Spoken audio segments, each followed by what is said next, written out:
Okay, Jace, are you ready from your perspective? Staff is ready to proceed, yes? Sounds good. So I will call our meeting to order on December 14th.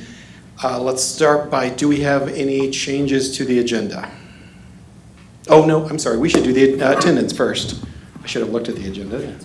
Yep, so we're going to do attendance. So first of all, Steve. Here. Phoebe. Here. Jan. Here. Dave Fishering is absent. Delphine. Here. Richard Rogers is absent. And Ron. Here. So Richard Rogers and Dave Fishering are absent. We have 6 since we have a forum. So now back to the agenda. Any changes to the agenda? There are none. Okay. So then let's start with the minutes from last meeting 2 weeks ago. Anybody have any recommended changes or a motion to accept? No. I move to accept the minutes as presented. I'll second. All those in favor? Aye. And all opposed? So unanimous. Okay, who gets to present first? That'll be me. I have a brief presentation to share. Let me share my screen here first.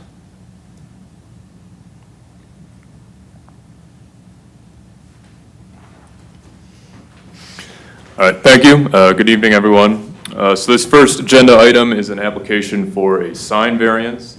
The property in question is lots 25 and 26 of the Colorado Outdoor Subdivision.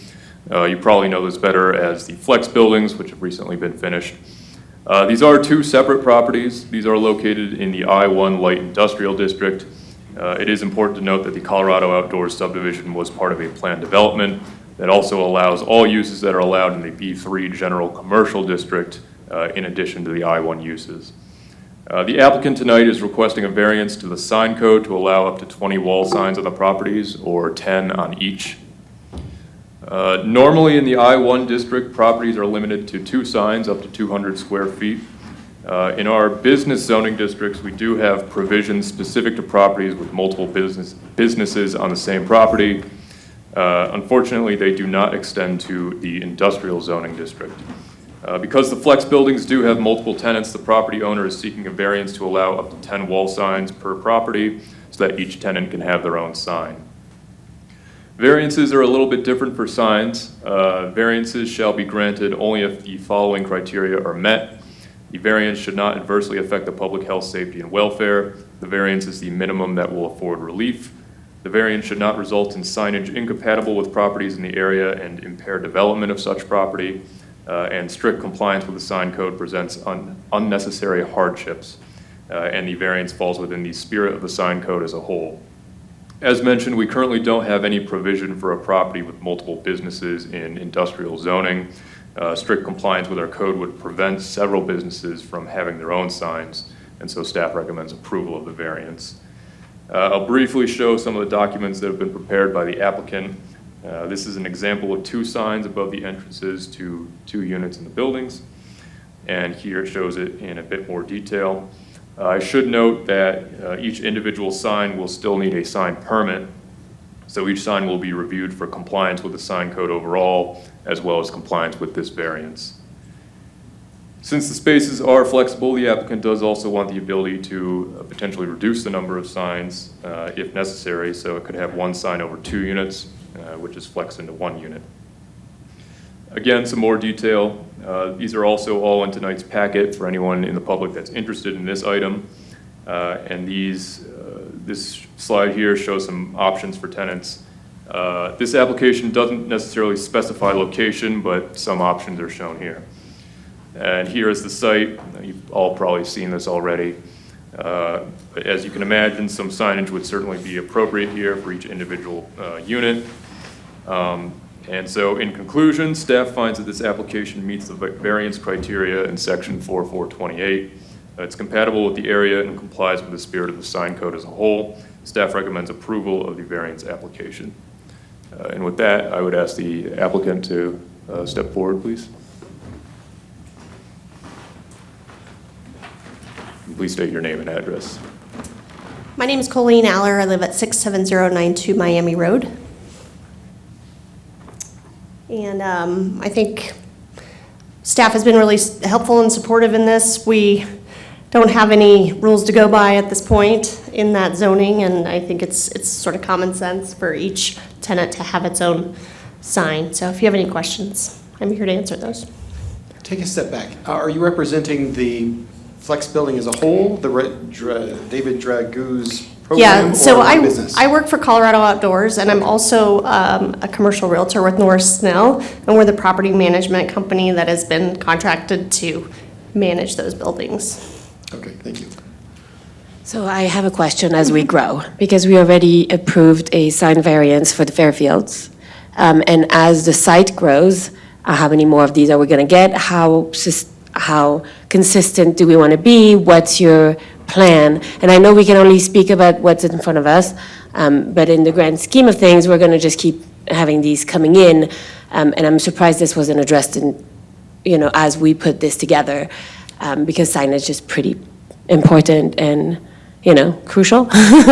So just kind of wondering what's the plan here, because as, we sit here, we want to be consistent. We want to be able to, we didn't grant Fairfields 10 signs.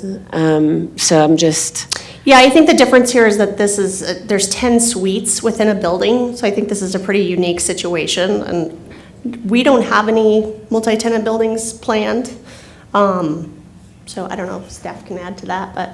I'll jump in and I'll let William hit on anything I might miss here. So in our standard commercial zones, when you have multiple businesses, each business is actually allowed a wall sign. We're in an industrial zone here. With that said, we're in an industrial zone that allows for all commercial, essentially, uses that are allowed in B3.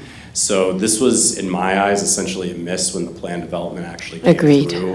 And this is actually something we're looking to revise as we move forward with our code update to essentially incorporate. There's several industrial parks with multiple businesses in the building, and we're actually looking to change our code to essentially reflect that industrial and commercial will kind of look very similar moving forward. So it's likely that you will not see a similar type variance application come forth. Oh, that's super helpful. Thank you. Makes sense. Now, if we change the code, that ultimately has to be approved by the city council, I would assume. Correct, and that's why we brought this evening, of course, because we have not actually gone forth with that amendment process yet, so. So let me ask you one theory. Why not table this until after the city council actually makes the bigger rule so that we kind of have an idea where they want to go with this topic? Have you ever tried to find Trattoria di Sofia to eat?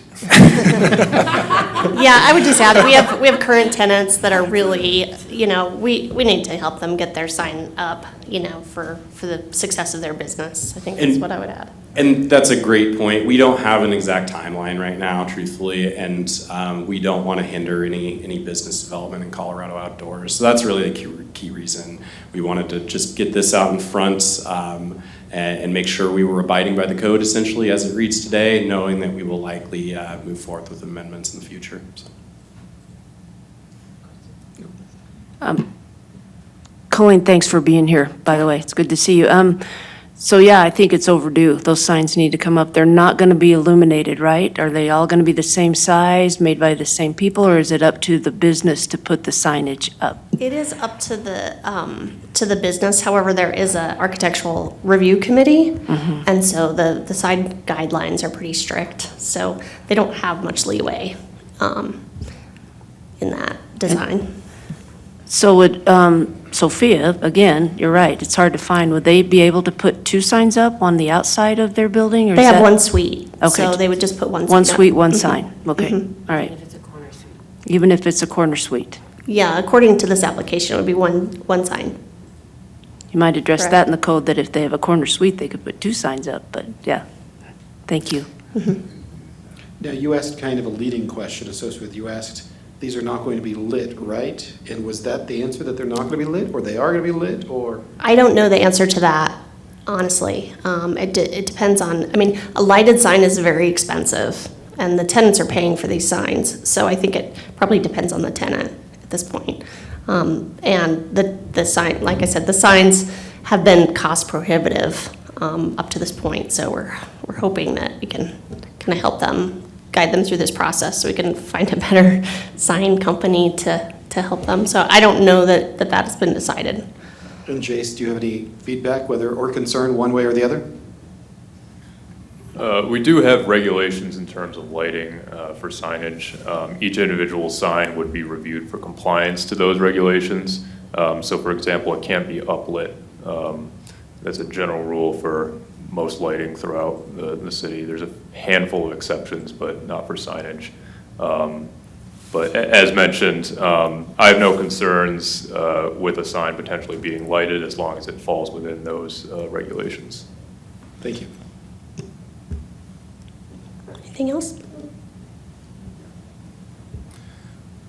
So I know you have the restaurant in there, I don't get over there that much. But, and the other, so there's no signage at all for the businesses that are in there now? No, Montrose Anglers has vinyl on the windows, but that's it. And that's it? Yeah, I'm surprised this didn't come before us sooner.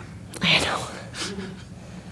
Thank you. I am too. I do agree with the lighting, though. I think overall, if you have a committee that approves those, the more consistent they are, the more they will go with the project that is a higher end and really fits in the community. So I think it's important to be consistent, not that we can have a say in that, but just as a, I think just to, make you feel comfortable, I think that's the intent of the committee as well. thank you. So, William, without jumping into, because you might stick around. Oh, okay, sorry. Without jumping into Colorado Outdoors specifically, but does this mean that if somebody's got vinyl, or I know Sophia did have some vinyl signs, kind of a banner type sign. They have does that a mean that temporary stuff banner. disappears, or what happens with The that? vinyl on the window stays. It's addresses and logos. But I don't know what they would do with the banner. So window signs are allowed without a permit, so those would not be affected with this specific variance. And also temporary banners are allowed as long as they're under 64 square feet, and temporary, those are allowed without a permit as well. And so that would not be affected by this variance application either. Okay, thank you. Okay, go ahead and have a seat, and we Thank will you. open our public comment portion of our meeting. So if anybody wants to speak, raise your hand and we will bring you up here. You can state your name and your address. Nobody. Okay, we're going to officially close the public comment session. And is there any more discussion among the group?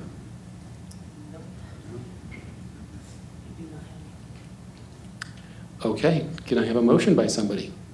I'll make the motion. It's my first one. Yes. I hereby make a motion to approve the request to allow a variance for up to 10 primary wall signs on Lot 25 and up to 10 primary wall signs on Lot 26 of the Colorado Outdoors Subdivision Amendment Number 2.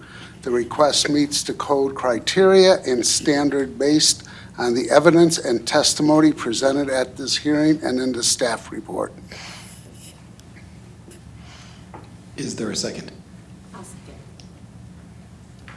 I'll second. And any discussion? Okay, all those in favor? Aye. All those opposed? Okay, passes unanimously. Our next subject.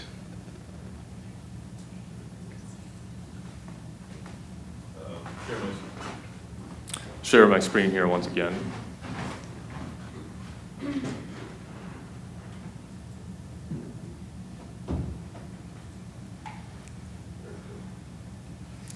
All right.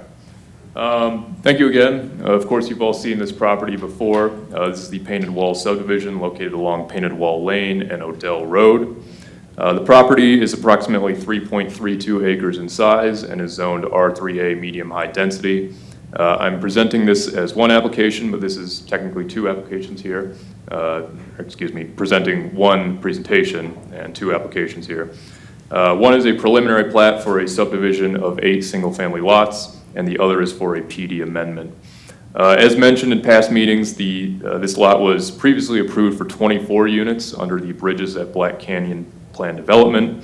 This is a reduction in density and requires a PD amendment. You've all, of course, seen this before. This application recently went to sketch plan, and the application then goes to preliminary plat and the preliminary plan development amendment. Planning Commission will make 2 recommendations to City Council for consideration, and they'll vote on the preliminary plat and PD amendment. This will allow the applicant to begin infrastructure improvements, and when those are complete, a final plat will go to City Council. Again, you've all seen this before. When reviewing subdivisions, we do review the standards as set forth in section 475, subsection A2, including we look for conformance with zoning regulations and the master plan. We also look to topography, soils, drainage, flooding, etc., as well as physical characteristics. We also look at utilities and services, including sewer and water. We look at the compatibility with wildlife, traffic flow, availability of emergency services, and impacts on local schools. As you know, the comprehensive plan does show flexible locations for land uses and densities. However, the code and zoning specify density, setback, height, etc. This property is listed as residential mixed density medium in our future land use map. This district provides for a variety of residential types mixed within a neighborhood, including single-family homes, duplexes, multifamily, and townhomes. As mentioned, the property is zoned R3A, which is intended for intermediate density and a variety of housing types. The property is adjacent to properties zoned R2, R3, R3A, and areas outside of city limits. As mentioned, this is intended for single-family development. The minimum lot size of 6,250 square feet will apply, and the applicable setbacks are noted here. And finally, here is the preliminary plat itself. As mentioned, it's divided into 8 residential lots. It's a pretty simple subdivision, and this is the PD amendment document. As mentioned, this was originally approved for a 24-unit multifamily development, and the applicant is requesting the ability to reduce the density. We have notified property owners within the entire PD. In conclusion, staff finds that the preliminary plat and PD amendment is in compliance with the regulations and the comprehensive plan and meets the intent of the R3A zoning district. Staff recommends approval of the applications. Keep in mind, as mentioned, these are technically 2 different applications and require 2 separate votes, and the PD amendment should be considered first. With that, I'd ask the applicant to come forward.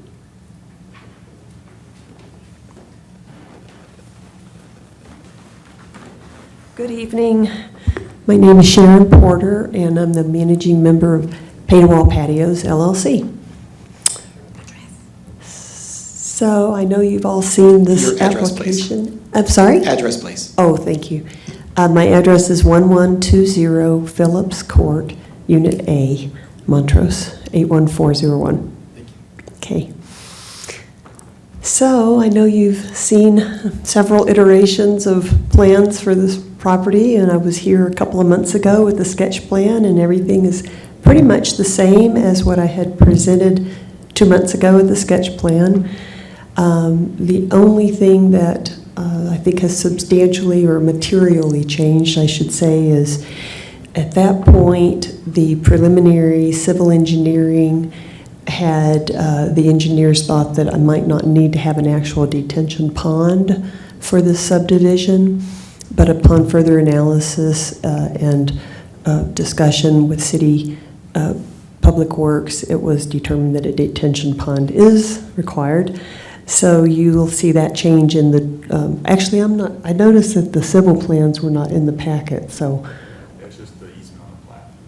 Okay, so you'll see that easement on the plat, that in the northwest corner of the property, there's now room for a small detention pond that meets the requirements of the state stormwater regulations. And otherwise, it's pretty much the same presentation as a couple of months ago, doing 8 single-family lots.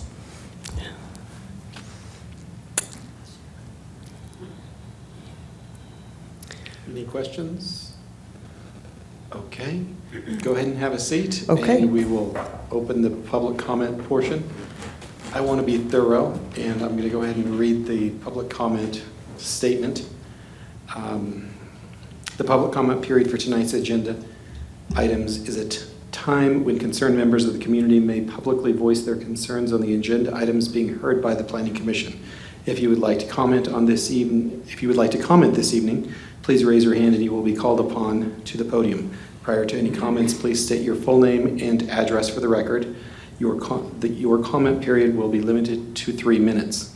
When the light turns red, I will ask you to stop and return to your seat. A spokesman may also speak for multiple members of the public. If a spokesman is speaking for multiple individuals, the chairperson may allow that person additional time to speak within reason and at my discretion.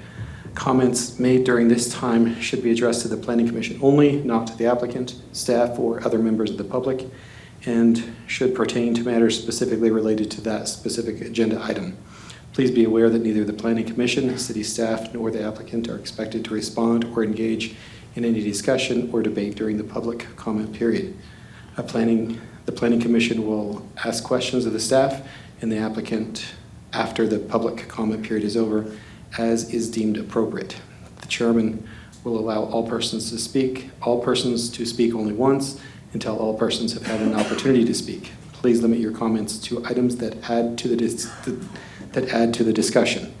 If someone else has already mentioned the points that you wanted to make, feel free to still state your agreement with or support those items of the record, but be respectful of everybody else's time and refrain from restating the same issues in repetition. Personal attacks and disagreements, personnel and employment matters, the use of profanity or ethnic, racial, or gender-oriented slurs are prohibited, as is any disorderly conduct which violates state or local law and shall not be permitted.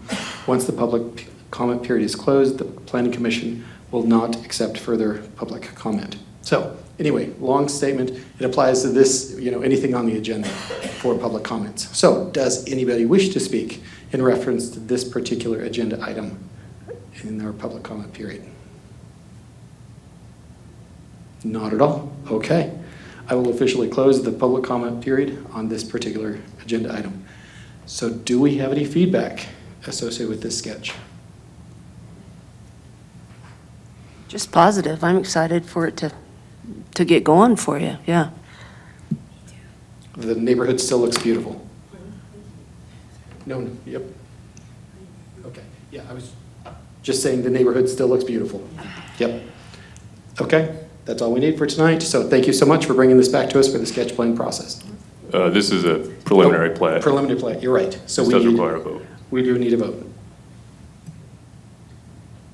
You ready? Yes. You want me to make a motion? Can you turn your? Yes. I hereby make a motion to recommend to City Council approval of a painted wall plan development amendment application with the following conditions. The approval of this amended plan development is expressly conditioned upon city staff ensuring that all policies, regulations, ordinances, and municipal code provisions are met, and that the applicant adequately addresses all of staff's concerns prior to the execution of the final plan development amendment. City staff is not authorized by this approval to execute the final plan development amendment prior to all conditions being satisfied. The request meets the code criteria based on the evidence and testimony presented at this hearing and in the staff report. I'll second. Sounds great. And all those in favor? Aye. Aye. All those opposed? It passes unanimously. And then we have to pass the second. She's ready to do another one. Oh, The yes, second I'm motion. sorry. Thank you. Okay. I hereby make a motion to recommend to City Council approval of the Painted Wall Subdivision preliminary plat application with the following condition. The approval is this preliminary plat is expressly conditioned upon city staff ensuring that all policies, regulations, ordinances, and municipal codes provisions are met, and that the applicant adequately addresses all of staff's concern prior to the execution of the final plat. The city staff is not authorized by this approval to execute the final plat prior to all conditions being satisfied. The request meets the code criteria based on the evidence and testimony presented at this hearing and in the staff report. In a second? I'll second it. What? And discussion on the motion? Did you have a question? Do you have a question? Okay. There's two of them. We had to make two motions. There were two motions. Okay, so all those in favor? Aye. And all those opposed? Okay, passes unanimously. Thank you.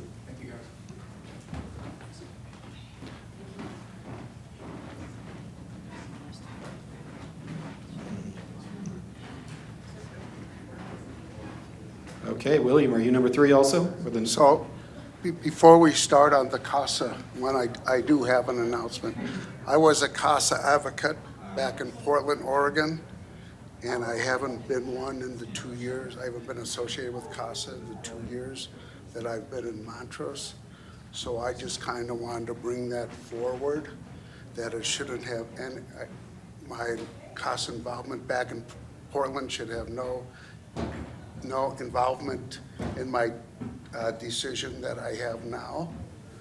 And I'm just wondering if anybody has an objection to that. I did talk it over with the city attorneys beforehand, and as long as I tell you guys about it, and if there's no objections, we can proceed.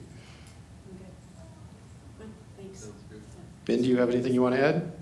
I don't believe he has an actual present conflict of interest. I had advised him simply to disclose this in the interest of being transparent for the public and for you all. Agreed, yeah. 2 years ago was quite a while. Yeah. Different state. Okay, Chase, William. All right, this is me again. Last time you'll hear from me. So this is a sketch plan application, not for a subdivision, but for a plan development. This project is located north of the San Juan Bypass on a property zoned I-1 Light Industrial District on 7.47 acres. This proposal consists of 45 residential buildings and a community center located on a single parcel. The intent is for supportive housing, which is a conditional use in the zoning district, and consideration for that will be included on the plan development. Our plan development process is identical to the subdivision process. This first step is a sketch plan, which is before you tonight. No approval or denial will be made at this stage. Our comprehensive plan actually shows this property split between residential mixed-density medium and employment center. The residential mixed-density medium district allows for a variety of residential types, single-family to triplexes.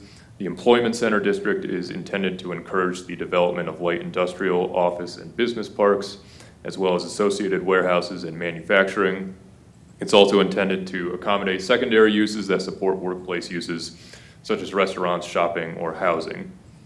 As mentioned before, the comprehensive plan is not a binding document, but serves to provide guidance for land use decisions and subdivision decisions.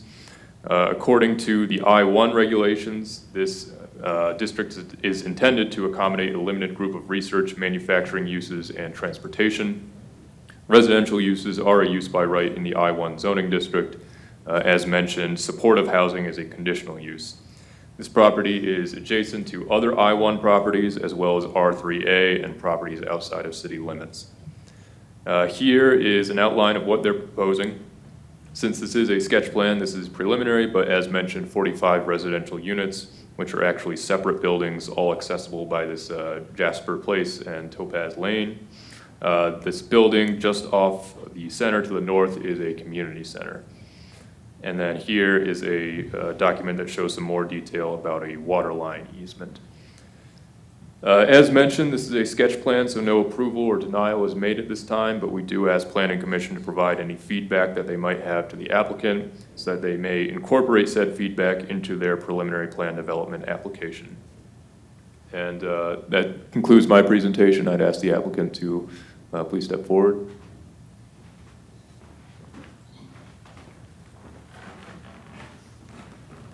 So, good evening. My name is Carlton Mason. My address is 4381 Government Springs Road. That would be 81403.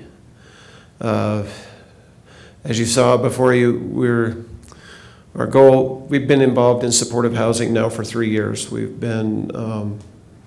seen really good results with it. We have 8 units right in front of Friendship Hall, right here in Montrose. We have 6 additional units in Delta. Over the last few years, we have seen our employment rate go up for these young people. We focus on 18 to 24. When they turn 25, we find alternatives for them. We've seen employment improve, educational outcomes improve. We've reduced the number of criminal charges to 0, which for this population runs around 69% within 12 months. We've also solved the issue of homelessness and emergency shelter for a lot of these kids. And this particular project will be in partnership with our friends over at the Area Agency on Aging at Region 10, and it will serve tenants that are 62 and over, as well as our 18 to 25-year-olds. In talking with the state of Colorado, we decided to move forward with the entire project, not just a phase 1, and that phase 2 will have 12 additional units of housing that will not be supportive housing. We are looking to serve a 70 to 100% AMI in those. We really want to have a mixed community that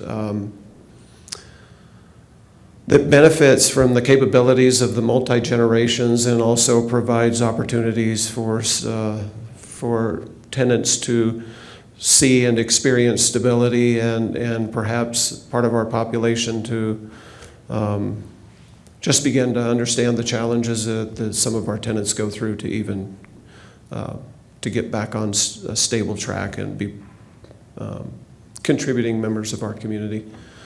There's a ton more. Are there any questions? I love what you do. So thank you for how you affect our community and help our youth. I think it's phenomenal, the impact that you can have. On these drawings, I just don't see green space yet. So I just hope that's going to be looking awesome with some trees, but that's all. Yeah, we have moved forward with a development that is not high density. It is single residences, and these homes are 480 to, I think the largest is around 820 square feet. So these are small homes that will meet the needs of our tenants without, just creating a mass of housing out there. So.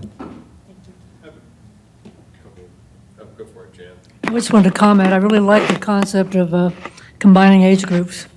I think that is generally considered to be a really good mix for both groups, that they benefit from each other's age groups. So thank you for doing that. Yeah, the research shows that it can be quite beneficial with the differing capabilities in the same area. Yeah. You said that... It's down here. It used to be there, now it's here. So you said the units that are for the younger demographic will be not permanent because people will age out of eligibility for those. Yeah, that's a great question. So when we started this a few years ago, that was the challenge is permanent supportive housing. In other words, that's what the state looks at. And yet the state has allowed us to write into our tenant selection plan to house 18 through 24. What happens there at the end of like 24 or 25, a lot of our youth, so far what we've seen, most of them have just moved on to private housing where they'll rent their own place. The other options are, once they have been in our housing, that the state allows them to move on to a Section 8 housing voucher wait list, then they become a priority, so it gives us another option. And that's part of the reason, too, in this community, we've looked at how can we mix this up where it is foreseeable. We have tenants that that are earning very close to all they can earn before they need to move out? Is there a way to create resources within the community where they maintain those relationships with peers and friends and still move into, another housing option that is there and available? That answer your question? It did. I was wondering though, how many of the units are attached to the Region 10 and the aging, and then how many are attached? And will the non-CASA, the non-younger demographic, will those be permanent units So that are for the older demographic? 30 of those units are supportive housing, and we have already received a conditional award of those vouchers by the state. Those have already been granted once the project is completed. So 30 of them are supportive housing, 15 of those will be for our older population, 15 of them will be for our younger population. And they will be mixed. We're not like putting all our seniors at one end and our youth in another spot. The idea is to mix those. Yep.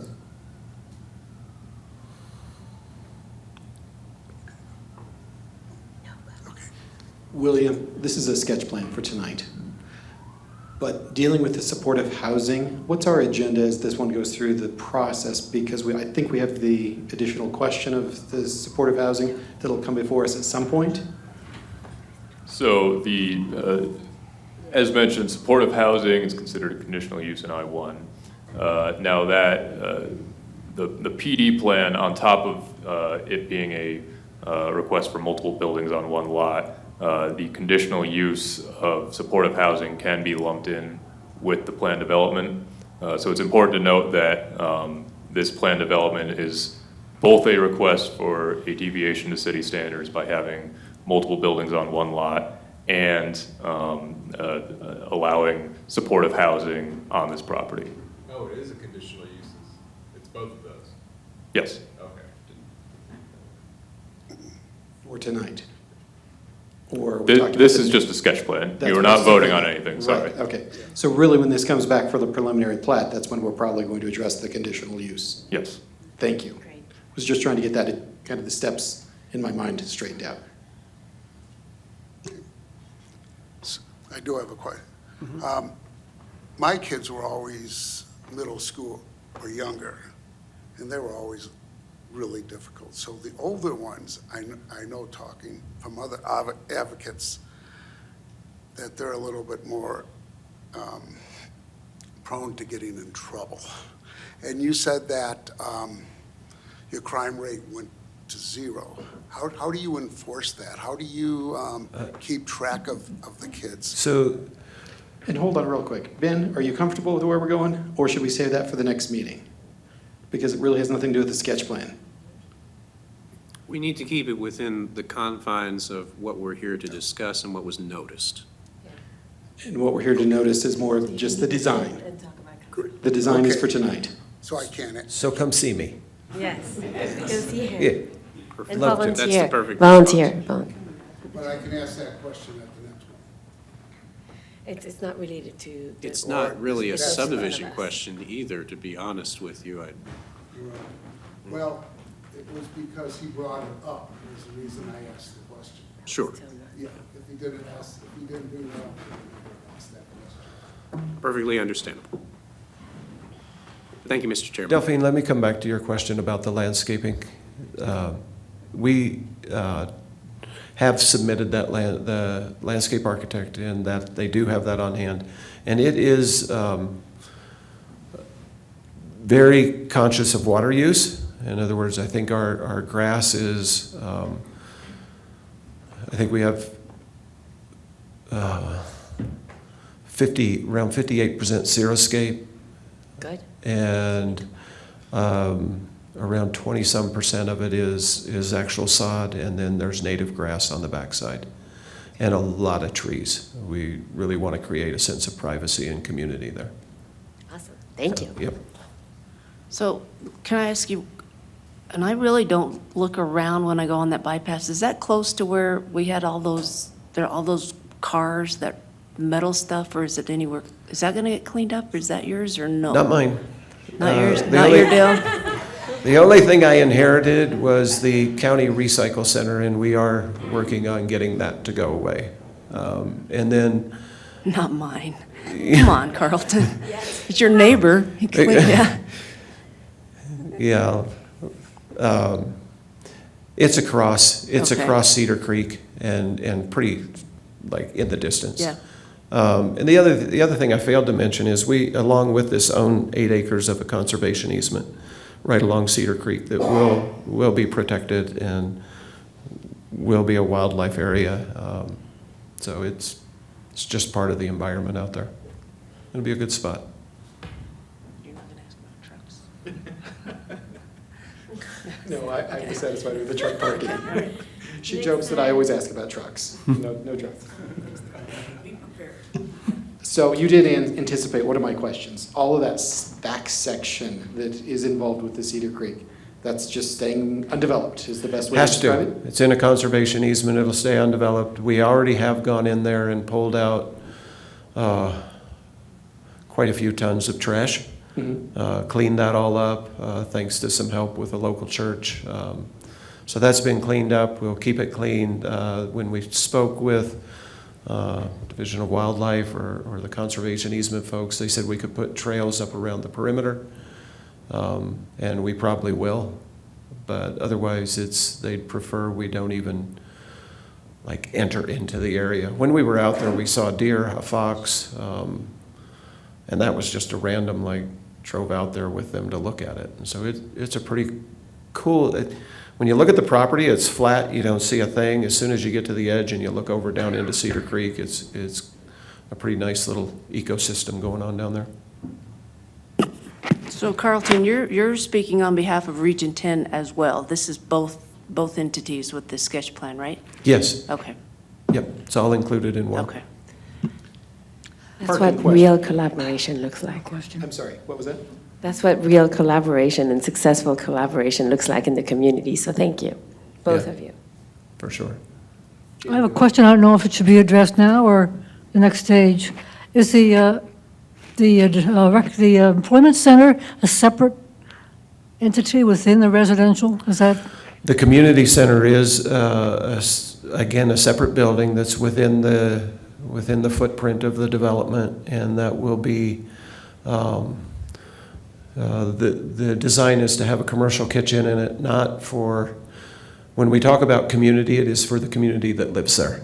This is not a larger, broader community. This is simply for the folks that live there, and it is to facilitate things like birthday parties, game nights, just things to get the community active together.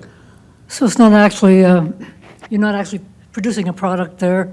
No, You're not manufacturing anything on that? no, It's just a recreation community? totally. center. Gotcha. For the people that live on site. Gotcha. Thank you.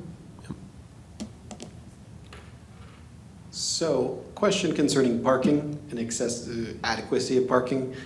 Starting with, most of these saying 400 to 800 square feet, is that designed for 1 or 2 people? And does that apply towards how much parking is required, et cetera? Can you give us a briefing and whoever wants to talk? So I won't talk to the parking, because I got a lot of it.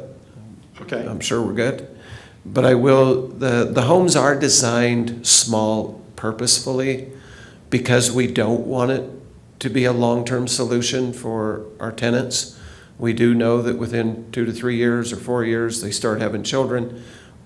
Our community is not designed to take the place of like long-term family housing. It is designed to really specifically target those young people coming in, really actively engage in services around anything from mental health to basic needs, employment assistance, and then to provide them a path out. So yeah, as far as the parking, that's. Yeah, I can speak to that a little bit. Because this is, I know that these are kind of individual buildings, but because this is one overall development, it's kind of considered a multi-family development, all remaining under one ownership. The parking requirement of 1.5 spaces per dwelling unit applies. Yeah. Okay. Thank you. One last kudos here. Back in Oregon, I got to commend you, because back in Oregon, when they just get of age, they're just kicked right out. So I really do appreciate what you guys are doing to make an easier transition for the older kids. I appreciate that. I would add for the benefit that our supportive housing for adults coming, young adults, was the first in the state to specifically focus on this 18 to 24 demographic. The first one done, completed, and this past legislative session, we actually had legislation passed that provides incentives for these young people to go to work, pay their rent, and that was House Bill 1389. So, I mean, a lot of good has come out of our work, and we just hope to continue to replicate that as we continue to work with these populations. So. Anything else? You never know, we might ask you to come back up. We do Okay. need to do our public comment portion. Okay. So, yeah, go ahead and have a seat for now. It's only our first day. So I will go ahead and open the public comment portion. If anybody would like to speak, step on up. Well, go ahead, John. Step up, state your name, your address, and then please limit your comment to 3 minutes. John Renfro, 760 6600 Road. So just something for the Planning Commission. Obviously, CASA does great.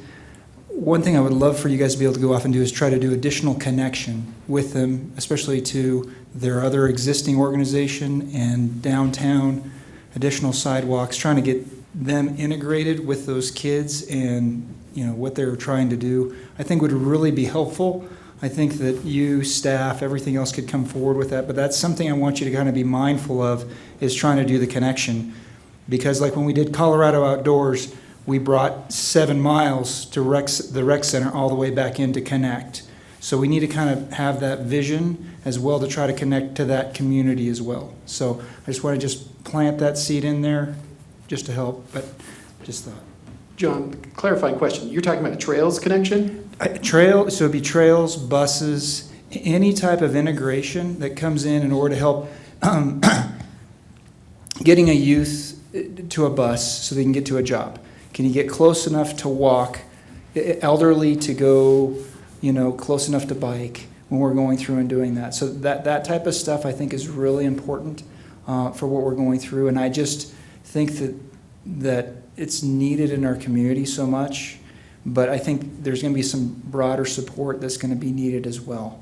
And that's the only feedback. I don't want to try to jeopardize or other stuff like that, but I think there's some vision stuff that I think could really be helpful to you guys. So that's all I had.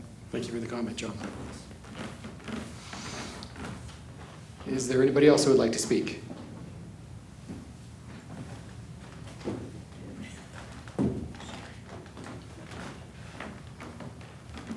Hi, I'm Don Berry. I live at 2937 Outlook Road here in Montrose.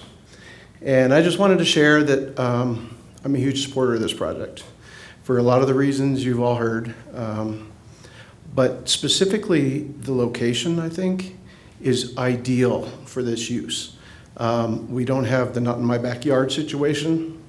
There's none of that. To the north of this is Cimarron Creek on the other side of the conservation easement.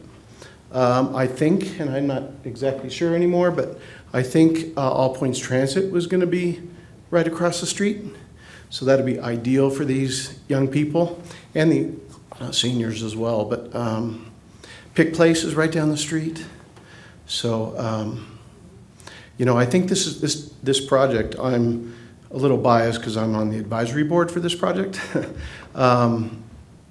But I think it's going to be a project that we're all going to be really proud of when it's done. Not only the aesthetics and the results for these young people and the seniors, but the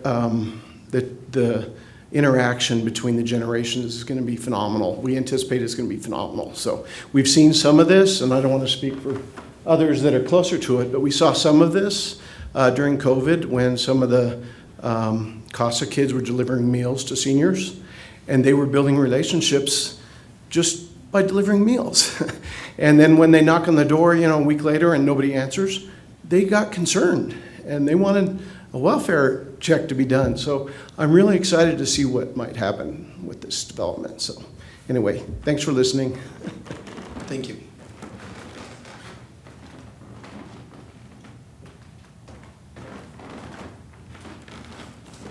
Good evening. Eva Veach, 901 6530 Road, Montrose. I'm the director of the Area Agency on Aging, and we are just very, very pleased to be part of this partnership. And I really don't have anything to add other than it's just so important that we allow supportive housing and this intergenerational mix. This particular location, it's the right thing, it's the right time, it's the right project. So if you have any questions for me about how our portion of this is going to work, I'm here to answer those. Great idea. Thank you so much. For the Okay. record, I deliver meals and it changes lives. Just It so does you know. change lives. Okay, thank you.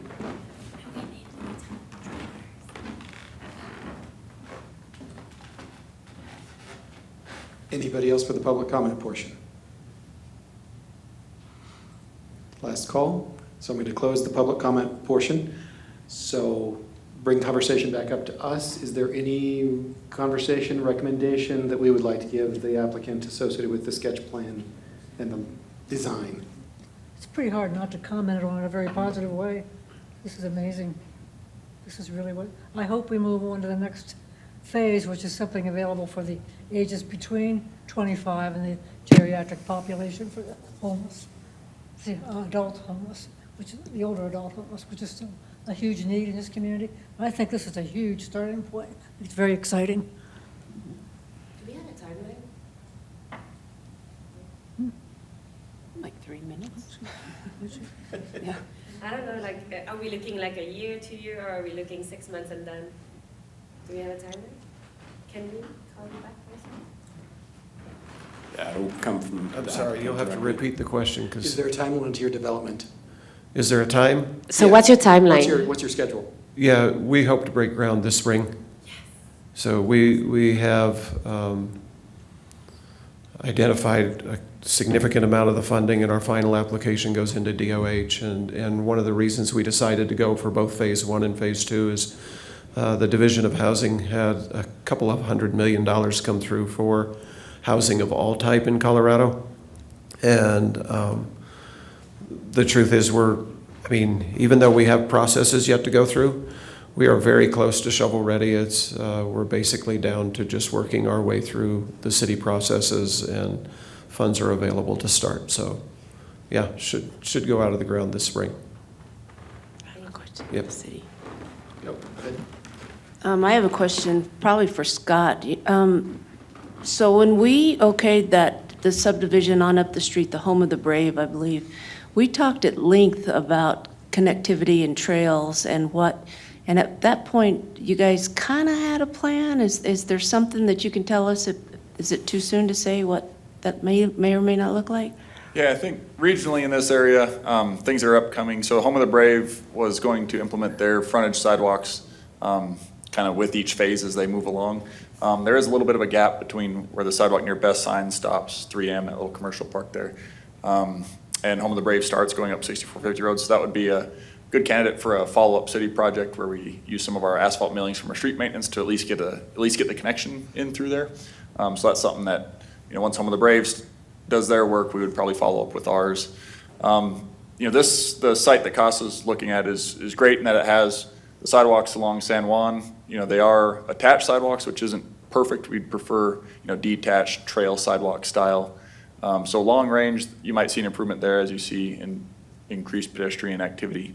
But what really helps this site is it's not too far out for the signalized intersection at 6450 Road in San Juan to help those, because this is on the north side. Most of the activity in town is on the south side of San Juan. So this will give them a safe place to get across there since there's 4 lanes of traffic there. So. Thank you. Yep.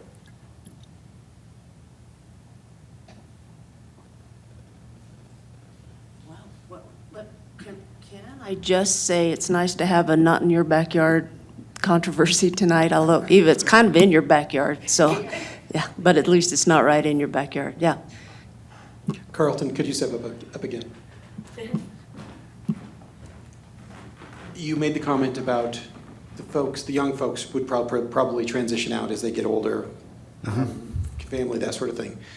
Do you anticipate kids in the neighborhood and thus also being on this very, very busy street? Is there a fence along the front to help control anybody from getting onto that very busy street? There will be a fence along the front. I don't anticipate a chain link fence. In other words, I anticipate something looking much nicer than that. But it will create a visual boundary for the property itself. What we're finding right now, I will say we most definitely have babies in our housing right now. But by limiting the age and also by limiting the size of the unit, it really kind of self-resolves. It's like there's just no space. The vouchers for a one-bedroom, you can have 2 people in it.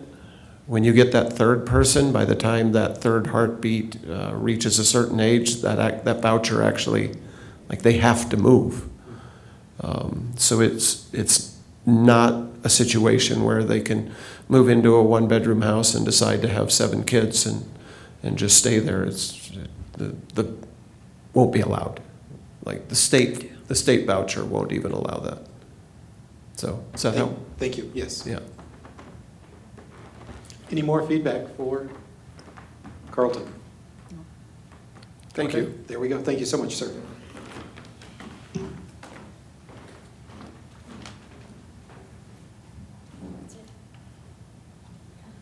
That's it? Oh, no, I agree. Our next agenda item. All right, good evening, Planning Commission. Give me just a second here and I'll share my screen.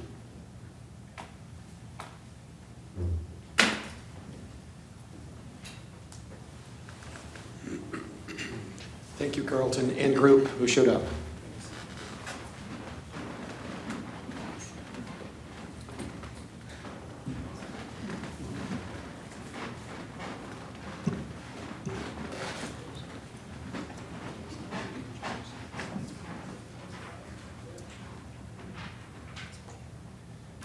All right, I'll go ahead and jump in. Just a quick introduction. I'm Jace Hockwalt, the planning manager here at the City of Montrose, just for the record. The item I have in front of you tonight is a plan development sketch plan. It's actually somewhat similar in terms of process, at least to the one we just went through there. Specifically, this is for a multifamily development in southern Montrose. The project is known as the Residences at Dry Cedar Creek, and the applicant is Real America Development, LLC. The subject property is that vacant property outlined in red here on the screen. The site's located adjacent to the east of the Montrose Recreation Center. The total parcel area is actually 7.34 acres, although the proposed plan development only encompasses 4.41 acres of the property, so it doesn't encompass the entirety of the parcel. The zoning map is shown here on the right side of the screen, and the property, as you can see, is currently zoned R3A, which refers to medium high density district. This district is intended to provide an area which is suitable for single-family homes, duplexes, and multifamily residences with an intermediate overall density. As proposed, the development will contain 60 multifamily units, and I've got a site plan I'll show here in a couple of slides. So William Reese just went through this in the past presentation as far as the process goes, so I'll expedite this a little bit. But multifamily is a permitted use in the R3A zone districts. But if the applicant seeks to build more than one building on the lot, the plan development process is a requirement. So the planned development process is really a way for development of large areas or large tracts to occur in a coordinated and planned manner. This generally includes parks and open space.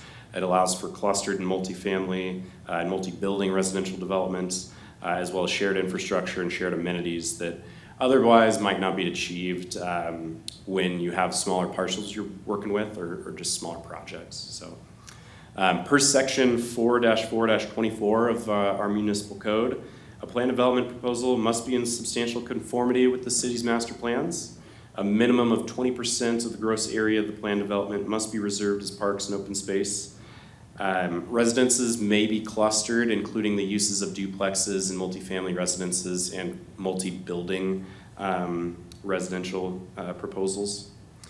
Conditions may be imposed as appropriate to assure the PD plan is consistent with the master plan or the comprehensive plan as to promoting public health, safety, and welfare. And then lastly on this slide, flexibility in the scope and design of required improvements and design standards may be allowed to provide for innovative urban design which promotes that health, safety, and welfare. Now this generally applies to setback standards, height standards, things along those lines. Those aren't being sought tonight. The only real deviation here or reason for the plan development is the multi-building component. William Reese went through this, so I won't labor on it too much here, but really with this process, we're in that early sketch plan phase. What will follow is a preliminary PD plan as well as a final PD plan, but tonight there's no, really no formal action that, or motion that's required. This is the comprehensive plan feature land use map, and what it shows is the property is actually listed as a residential mixed density low. So this really provides for single family homes as well as small amounts of attached residential dwelling units. This is a little bit unique, and I wanted to point this out because while it shows that this is residential low essentially from our future land use, it's noteworthy to mention that this actually went through a rezone. It's likely that some of you were probably on the board at that time. This was back in February of 2022, where that rezone went through from R2 to R3A as it currently stands now. So I think it's kind of safe to say that the future land use map is a little bit moot in this application particularly, just given that past rezone. So here's some of the comprehensive plan goals and objectives staff has found have been met for this proposal. I'm not going to read these in verbatim. I probably showed them in a number of other applications in the past, but staff does feel that the proposal does promote infill and redevelopment, encourages housing variety, and increases access to affordable housing overall. So here's the zoning regulations and kind of the bulk standards that we specifically look at. As mentioned, multifamily is a use by right in the R3A zone districts, and based on the site area of 4.41 acres, the site could actually accommodate up to 66 units. So their proposal is 60 units, just slightly under that kind of maximum threshold per the zoning. And again, I just want to reiterate that the applicant's not seeking any other deviations from any of the standards you see on the screen or any other code standards. On this slide is the site plan or the sketch plan that staff has reviewed at this point. As shown, what we have here is essentially 3 buildings. We've got 2 buildings, one on the east and the west that are the primary buildings that hold the residential units. Then we've got a proposed clubhouse, kind of amenity center for the residences or the residents in this proposal. One thing I'll mention, so staff has reviewed this with partner agencies for the last, I'd say, probably 5 weeks or so, and it meets city design standards kind of as proposed. We'll follow up, of course, when further civil designs are presented with the future proposals. There may be a few design changes as it moves forward. One thing that was brought up while we were going through the review process was specifically a fire access apparatus and roadways for the site. This is kind of a multi-agency issue, and so staff as well as the applicant are all working together with the Bureau of Reclamation, the Uncompahgre Valley Water Users Association, as well as the fire district to just make sure that everything's dialed in here. So there might be some minor modifications is essentially what I'm saying, and I think the applicant who's here tonight can probably speak a little bit more to that. And then lastly, here's what's shown as the open space. And this really just details where that open space exists on site. There's a lot of natural features that will essentially remain intact with this proposal. As shown, the total open space area is actually going to be 1.82 acres. This accounts for 41% of the planned development area. As I mentioned previously, the requirement's 20%, so this certainly exceeds that. And then to conclude, as I previously mentioned, the review and discussion of the sketch plan is informal and non-binding and serves to provide guidance to the developer in accordance with the municipal code. No action will be taken, excuse me. Staff does recommend Planning Commission share feedback with the applicant as they see fit and appropriate, and they can certainly incorporate that into the preliminary plan development application that's going to follow this. With that, I've got nothing further from staff here. We do have the applicant that's available for any questions and short presentation. This is the second time we're seeing this, right? This is the first time that the sketch plans come forth, at least to my knowledge. The rezone is likely the past application that came back in February. So, yeah, it's the second time we're seeing you. Correct. Right? Okay, welcome back. Thank you. So I'm Mike Surak with Real America Development. Good evening, and it's good to see you all again here. We started this process about a year ago. Give me an address. I'm sorry. Your town address is fine. 8250 Dean Road, Indianapolis, Indiana. Thank you. So Jace really did a great job summarizing, the project in general.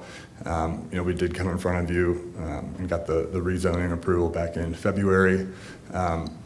Just to kind of summarize what led us to this site and why we really are excited about the project is just, the location being right next to the rec center within close proximity to several grocery stores, Walmart, obviously, multiple bus stops.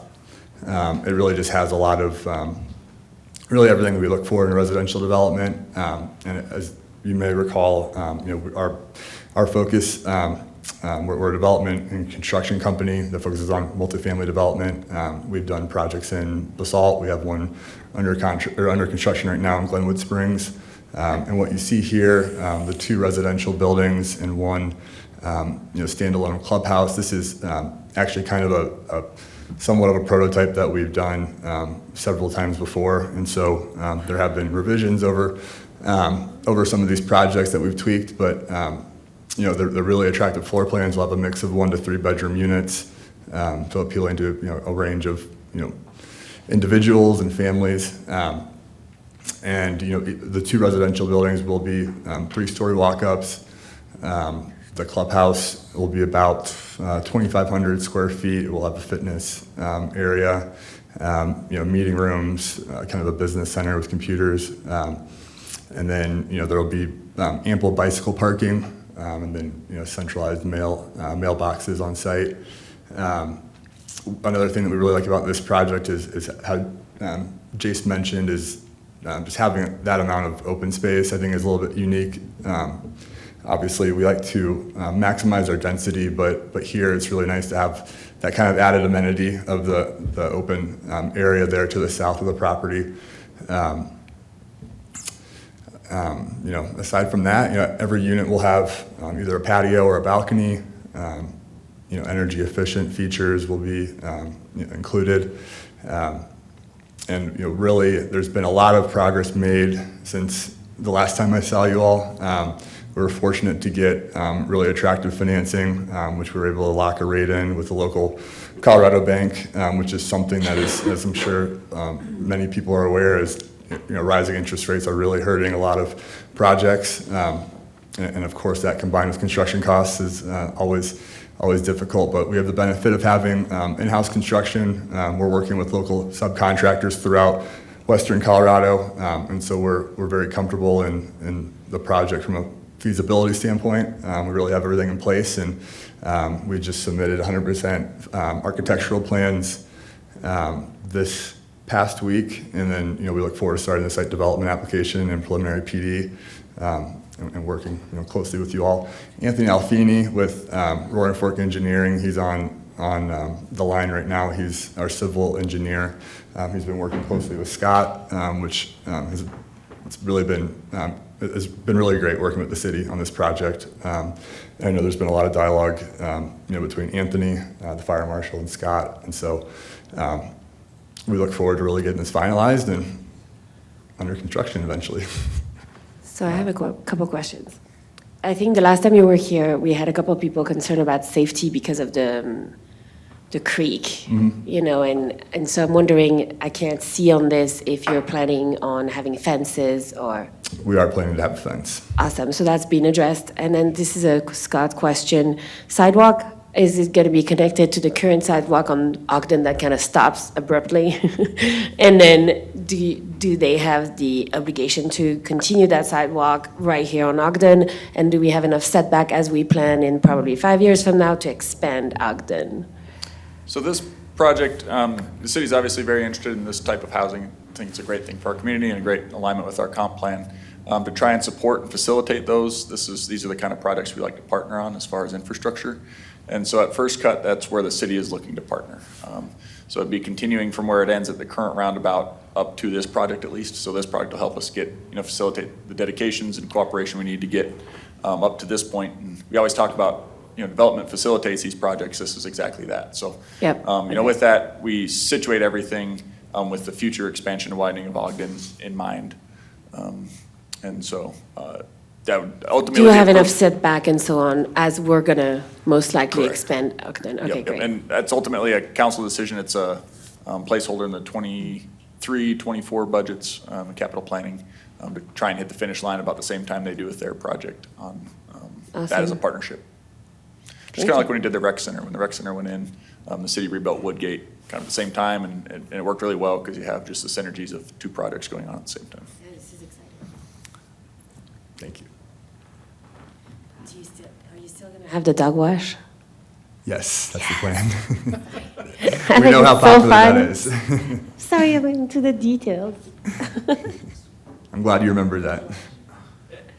Yes, it's an exciting project. Yeah, thank you. We're really excited to be here. We need it, 100%. So how close are you to the few houses from Otter Pond? So there's, as Jace mentioned, what we're showing here is approximately 4 or 4.5 acres, the entire site. So there's another 3 acres south of where we're showing the buildings there. So I don't know how much what the length and footage is, but there's about 3 acres there between the houses and. Between you and them? Correct. Yeah.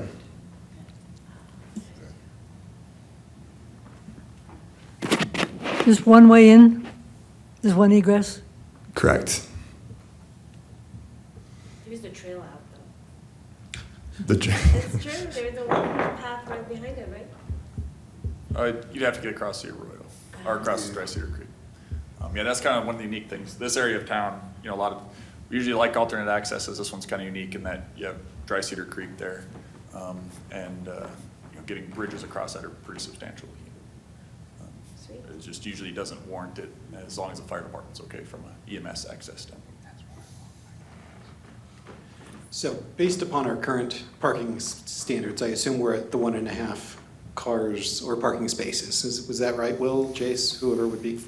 Correct, yep, so this is standard multifamily standards here for parking, so 1.5 spaces is the requirement. What this site plan shows is 60. Again, I kind of mentioned there might be some modifications, just again, primarily related to fire apparatus access that might shift some things around, but that standard will still be required. There's some exceptions on occasion. If you add additional bicycle parking, that can accommodate for maybe 1 or 2 spaces as we look into things. So we'll certainly be looking at that as the final submittal comes in. So my question goes towards anticipating 60 to 90 cars in the parking lot. The first building immediately on your right, those cars are going to be pulling in and out, and I assume pulling into that kind of entryway. So they're going to be backing out, trying to get in and out to those parking spaces, while the other 90 cars are coming in and out of the area. Are you concerned at all associated with those cars that are pulling out and backing out, actually backing into that driveway as 90 other cars are coming in and out? So you're talking about the first smaller of the 2 residential? Yeah. Yeah, okay. No, really, from our experience, and we managed over 2,500 units, we've had parking very similar to this, and we haven't had issues with it. Okay. Oh, Scott, do you have any feedback? I was just going to run some numbers for you, so stand by. Okay. I would tell you, I love our downtown, but of course, in going through any downtown, as you're driving through, you have to drive crazy slow because people are always backing out and you're avoiding those accidents. So this whole process is to give you feedback. My feedback would be to move the whole building farther south. Well, what would be farther down here to avoid. Why have anybody backing in to this driveway type area at all? So that would be my feedback. Okay. To move the building so that there's less interaction. Yeah, we appreciate that feedback. We have spent a lot of time with the site layout, and I think that in order to get the parking requirement and having the majority of those spaces back there closer to Dry Cedar Creek, I think that I haven't looked at exactly what the difference would be, but I think we have more parking back there as opposed to having it up there right where that entrance would be. So we'll definitely look into it, but I'm just not sure if that really would solve that kind of an issue. Scott, did you have any other comment? Yeah, I think just to throw numbers at it, so probably during peak hour on conservative assumptions of trip generation, it would be 40 vehicles an hour, so one every minute and a half or so. So that is within the realm of backable. Obviously, if there's anything you can do to minimize, that's always a good thing. But that being said, I wouldn't expect an issue there based on those numbers. It's manageable. Thank you, Scott.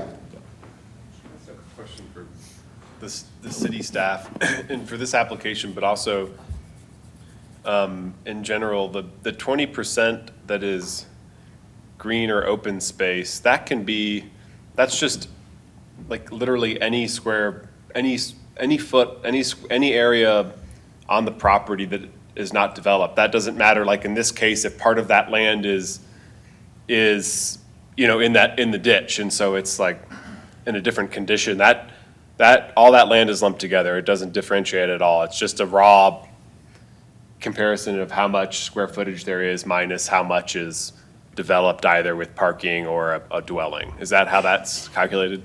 Not exactly.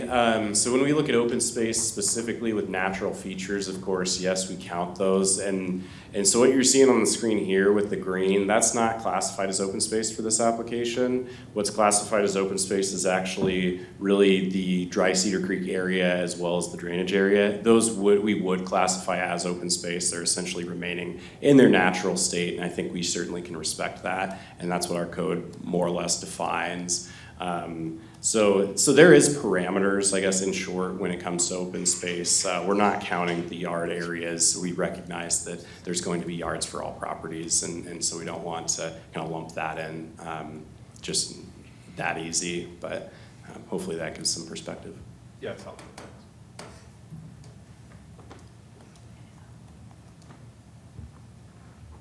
Any more feedback or questions? Okay, public comment. Oh, I'm sorry. I just have one comment, and this reminds me of going back to the 70s and 80s with the apartment building and the clubhouse. You don't see that too much anymore, and that seemed to be the first thing that I noticed. Is it making a comeback? That's just a question. I mean, I just don't see those anymore. There are apartments going up, and that's it, No clubhouse. We do. If we have the space to do it, then we like to have a standalone building, and the residents really do like it too. Otherwise, it would be, at the end of one of these buildings.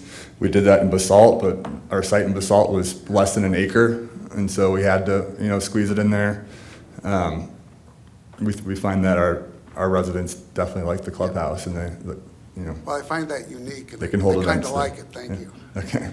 But the clubhouse also has your exercise area, yes? It does, yes. Yeah, at least for my own 25-year-old daughter, they enjoyed the clubhouse just for that purpose. Right. Just because it's close, so. In a pool table. In a pool table. Yes, well, the rec center is around the corner if you're not satisfied with the clubhouse. Mm-hmm. Okay, public comment portion. So does anybody have any comments? Sir, come on down. Please state your name and address and give us your 3-minute comment. Good evening. Thank you for letting me come up. My name is Neil Platzer. I live at 2849 Lost Creek Road North, 81401. And I just wanted to speak in support of this project. My wife and I are in good health, but we have been in the ER several times over the 15 years we've lived here, and my wife's been in the hospital for a portion for just a week or so during that time. And especially with the pandemic and since the housing, we've talked to so many people in the medical staff that need something like this, that are having to stay with a friend of a friend's mother or something like that. And I just think this is really a good thing. And it also gives the 25-year-olds, possibly if they get a good job, a place to move from the previous discussed facility. So thank you. Thank you, sir. Anybody else wish to make a public comment? Okay, we're going to close the public comment portion of our meeting. And any final recommendations or comments to the applicant? It's a very nice facility. Thank you so much. Thank you. It's good to see you all.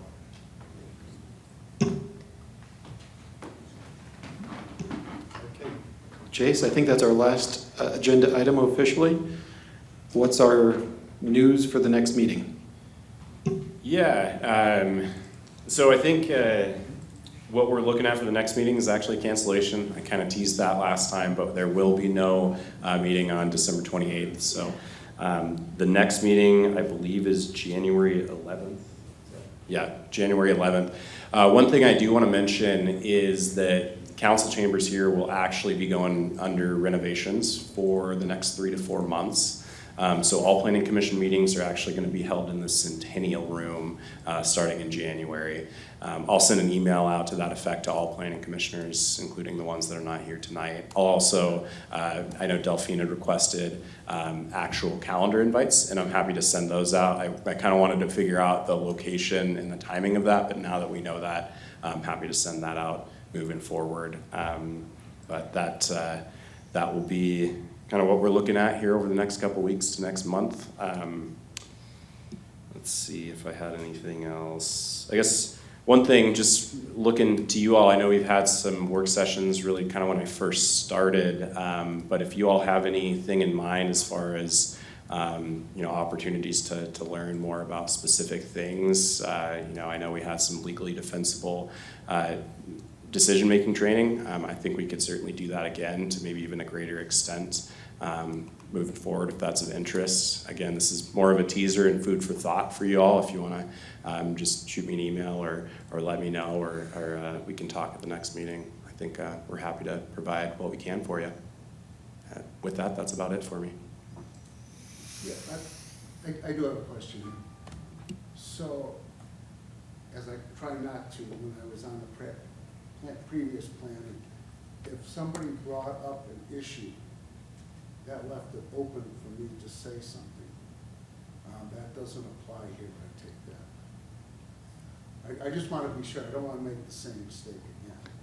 We can certainly discuss that at a training. I think when somebody brings up something specific, I think you can certainly kind of respond to that or have some questions, but they really should be more relevant to the request at hand, I guess, at the end of the day, and just making sure that they are. What we don't want to do is get too, off the topic at the end of the day, and because that's when you can go down the rabbit hole and people can get their minds kind of hooked onto other things that aren't totally relevant. So that's my thought. I'll look to our legal staff to. When he brought up how it's really lowered the crime, I wanted to know how. I think you and I both do. No, it's fascinating. I think it's interesting, and I think it's even truthfully worthy of discussion after a meeting. I don't know that it's necessarily a discussion worthy during the meeting. Is that fair? Yeah, I couldn't have said it better myself. I was listening to what he had said in answer to his question, and I agree with all of it. We'll have him back before. Yeah, that's it. I have a question.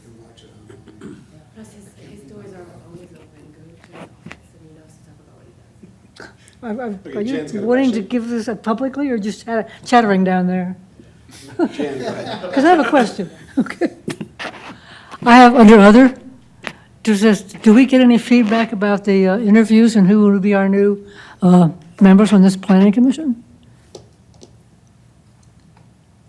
This one I'm going to have to maybe defer to Ben on. Did everything go through with the reinitiation of our planning commission? I believe everything did, so I believe we're going to essentially retain all of the same members. We didn't have any new applicants for planning commission, so I believe we will retain the same board. That is correct. So one thing to keep in mind, as of January 1, or the first meeting, we need to redesignate who our chairman, vice chairman is. So if somebody is interested in stepping up to be that chairman or vice chairman, think about it, because we need to designate those folks. Exactly. Thank you for bringing that up. Appreciate that. Can we encourage others to apply for the chairman and vice chairman? Like, I think Stephen would be a really good fit for chairman. Just so you know. Yes. You all have bylaws that deal with this, and I just don't remember what they say, but I know that it's in there. And if you give us a moment, maybe one of us can find this. I think Chris is looking for this.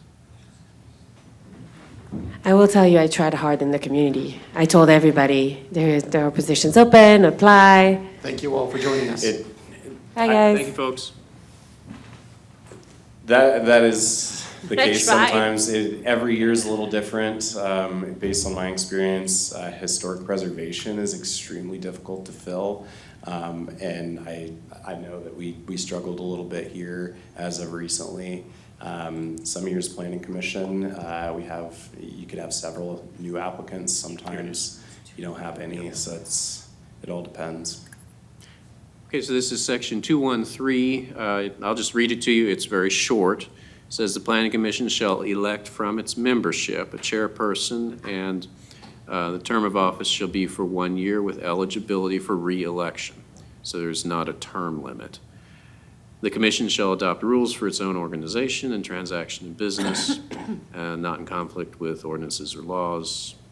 And it goes on to discuss other topics that you didn't ask about. So I think that's the answer. There's no term limit, and you all would elect from your membership the chairperson. So should we add that to the agenda on the 11th? I think we'll discuss it internally as to how exactly that looks, but that'll certainly be an agenda item essentially. So. First meeting of the new year probably is a good deadline for that, I would. Yep. So that January 11th meeting is what we'll be looking at. Okay, so. We got to be careful, right? When you say let's discuss this afterward, we want to all be together and all hear the same thing, correct? If we're discussing anything about chairman, so on and so forth, we should be open about it and not discuss on a separate basis. Am I right? No, well, then we shouldn't be. Right. So the point is, if you want to encourage somebody, talk to them personally and encourage them to step up. Thank you. That's the best, most simple way to describe it. But it's not just a step up, it's a voting issue, right? Well, we're voting on who we want it to be. Am I correct? Yes, we are. Yes. So what I've seen just at other jurisdictions, just to provide an example, is that one planning commission member will essentially state that I elect X planning commission member to serve as the chair. So you could essentially state that, and then there could be essentially a vote to that. That's sort of how that would look. And we can guide that process a little bit at the meeting if there's any issues or confusion as well. So. Is there a motion to adjourn? Oh, yeah. I'll make that motion. I do have one question here. She brought up one time about possibly doing the county planning commission. Oh, yes. Yeah, now I'm thinking about going out for the fire department board of directors, which meets on a different day. There's no conflict of interest with me being on the fire department board of directors. if there's no incumbents, then I'll run.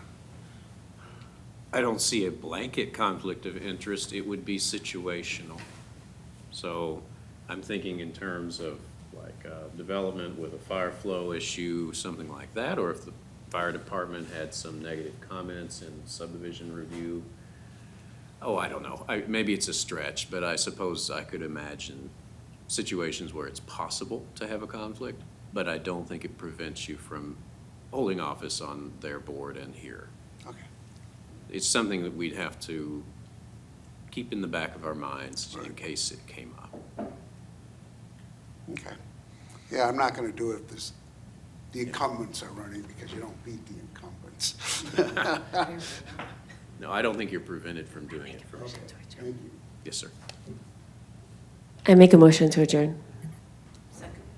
All those in favor? Aye. Aye. Go home. There we go.